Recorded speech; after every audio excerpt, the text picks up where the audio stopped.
from the faculty of the Chicago Blues Camp. Right now we're playing Killing Floor. Notice I'm not using my pick. I'm playing the bass line, then I'm going to show you the top part, and then we're going to break it down.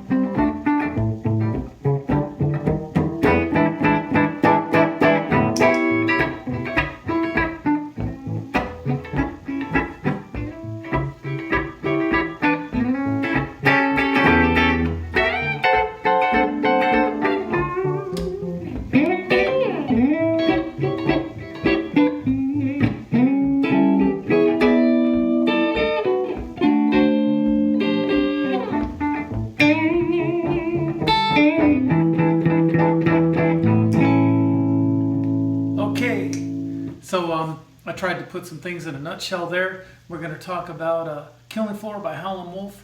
I'm really trying to stick to the original. I'm going to break down the chords, the bass line, and the right hand rhythm. And if you put all those together, you will be good to go. So we're going to start with the opening chords. The song's in A, or A7. So it starts on the 5. So if you think, what's the 5 of A? Well, that A is the 1, A, B, C, D, E. The 5 is going to be some kind of E. So try this E7th, which you may remember this chord from when you were learning your beginning chords. I like to relate things back to the beginning chords so that way it's got kind of a foundation for you. So if you could take this chord and move it all the way up here, then that's the concept of that. But I want to show you, I want to blues it up a little bit and show you a cheat, which actually gives it a lot more flavor. Instead of kind of doing all this work with your left hand, put your first finger where the third one was, and your third finger up here on the 10th fret of the E string, and then push it up a little bit. And here I pushed it up a little bit. You can actually see how it's bent.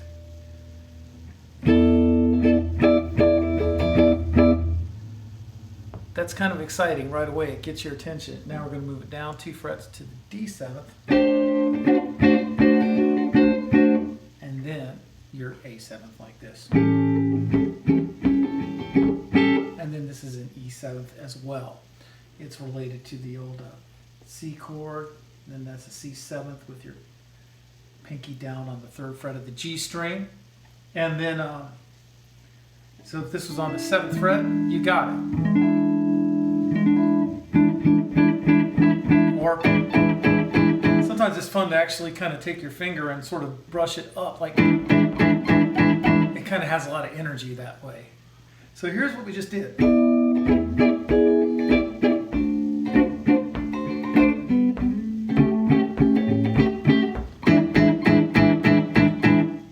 And now it makes you feel, that should make you feel like something is about to happen.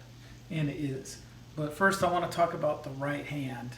It's kind of got this rhythm, and if you listen to the original, that's Sam Lay on the cowbell. He's like ding, ding, ding, ding, ding, ding, ding, ding, ding, ding, ding. And that's the rhythm and the flavor you want. So sometimes it's easier to break things down where you're learning just one piece of it at a time.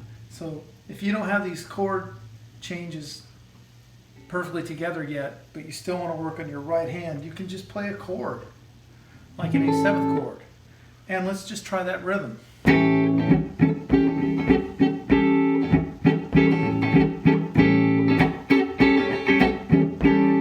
Now let's go to D7th.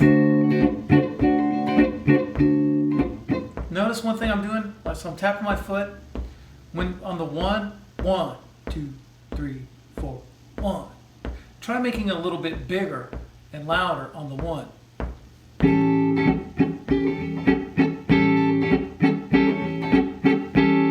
Now I want to talk a bit about your left hand sort of helping out your right hand. It's kind of like squeezing a ball here.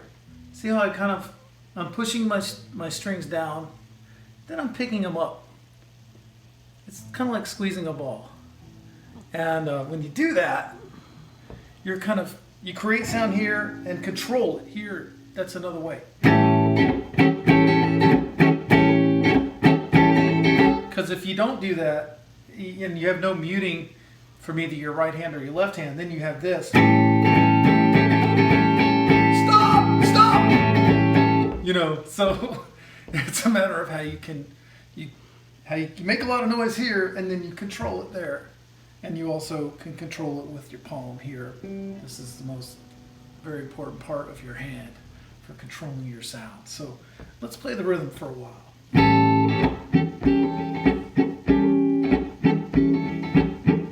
I'm going to use my looper.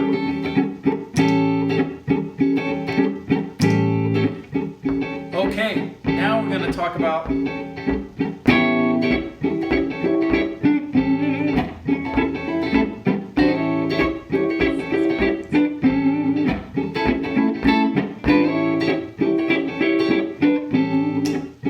probably wondering what was that. So that's I just like to start with these 3 fingers and go up to the 9th fret, 8th fret, and 9th fret. It's like a D7th chord that you may know from just starting to play the guitar at the beginning. It's on the 9th fret, 8th fret, and 9th fret.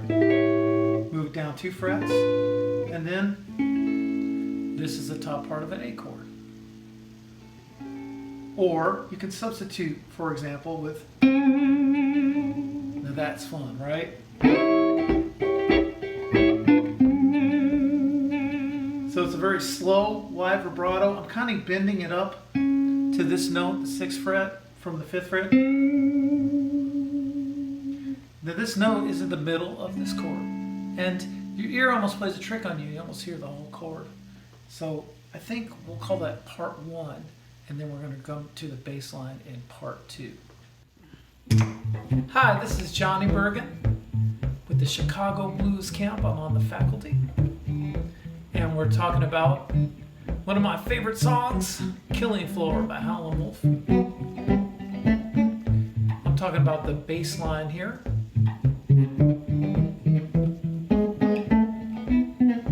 And then we're going to go through the melody all the way through this time.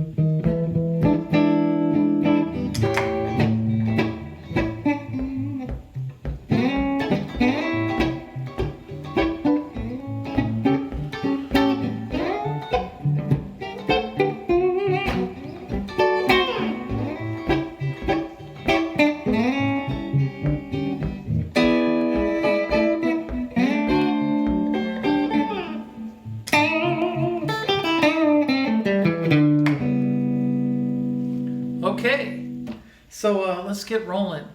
A lot of people use a pick. I think you should try it without a pick. It's funkier and more natural sounding that way. And it's more in the spirit of Hubert, someone who really got a sound by never using a pick. That was a big part of his style. And like you're not really playing, a lot of people will play the bass line like this, which is actually really monotonous to play like for 5 minutes straight and to listen to, and it's really not on the record. It's just become a way that people get through it. So I'm going to show you more like, to me it's like a more realistic and groovier way of playing it. So you don't even have to play the major third, which is the C sharp. You could play the minor third. So I used my thumb and I just kind of worked it up and down. One trick to sort of bring this to life is when you're tapping your foot to play a bit louder on the 1 and really on all the downs.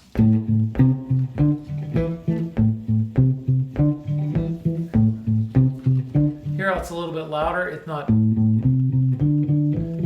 like that. So, or you can use your major third. You can just pick up your first finger and then put it on the 4th fret of the A string.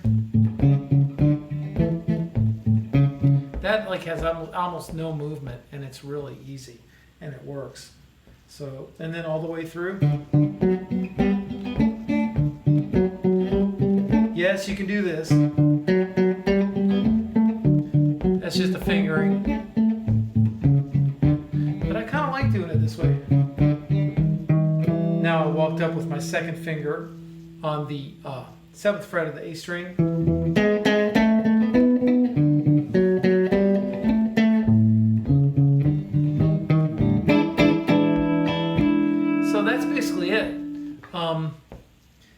it's just supposed to be make you feel like you want to move. You don't really have to worry about,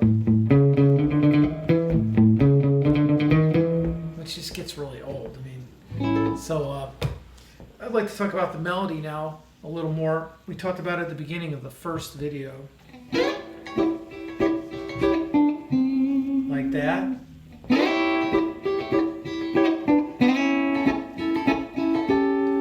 Anything like either of those are all work.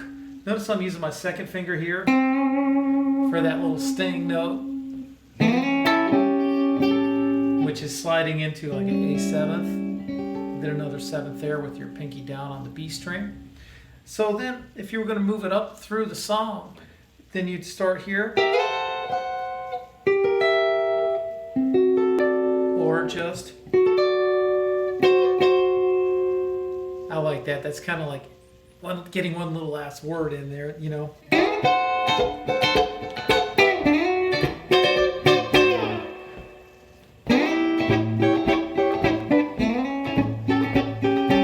Now this is cool here. This is the cheap E7th chord that we talked about instead of this. We talked about this. I like that. Da da. It's melodic. Same thing down 2 frets.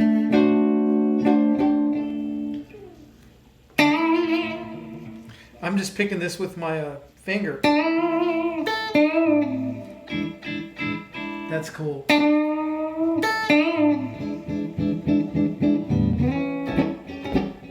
What I would do to practice this first, before you even worry about the bass line, and between this part you'll just have to practice it slow, like even this slow.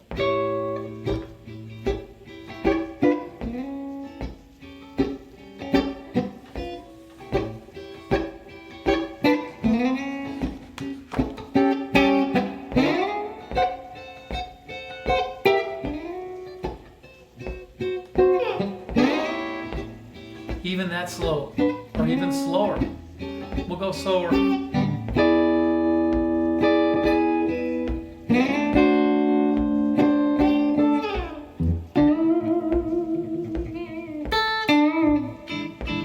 Just practice just the chorus. See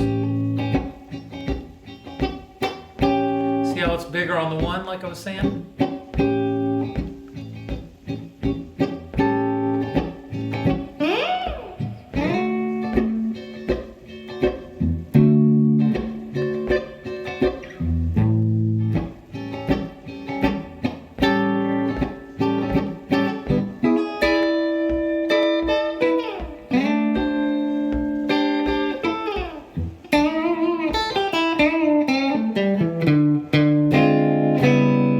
Okay, good luck, and let me know if you have any questions. I'll be happy to help you out. Thanks for tuning in.